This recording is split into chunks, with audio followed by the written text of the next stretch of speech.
Portare più efficienza, rendere autonomi i processi ed essere più rapidi nelle procedure. L'inaugurazione odierna della nuova sede territoriale del Friuli Venezia Giulia dell'Agenzia delle Dogane e dei Monopoli segna un passaggio importante nell'operatività dell'ente declinato al territorio regionale e a Trieste in particolare. Una decisione frutto delle richieste degli operatori e spinta dalla politica, che porta così a Trieste strutture, strumenti e persone più vicine alle problematiche di quest'area geografica, fino ad oggi accorpata alla direzione del Veneto. Siamo qui oggi a inaugurare la direzione territoriale del Friuli Venezia Giulia e che si scorpora dalla direzione del Veneto, questo per volontà del legislatore che così ha voluto per valorizzare maggiormente le singole direzioni territoriali.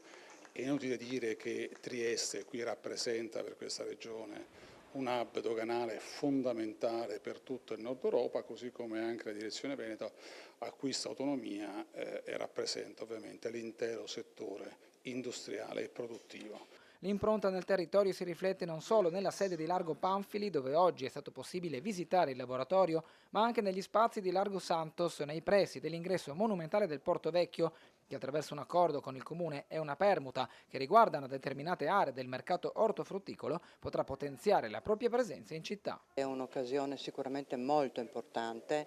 La direzione territoriale del Friuli Venezia Giulia Trieste, oltre ad essere un presidio fondamentale di legalità, è un presidio che in qualche modo supporterà le imprese e i cittadini nella loro vita quotidiana. Quindi è un momento molto importante. Fino a poco fa la direzione era unificata con il Veneto, da oggi ognuno avrà la propria direzione.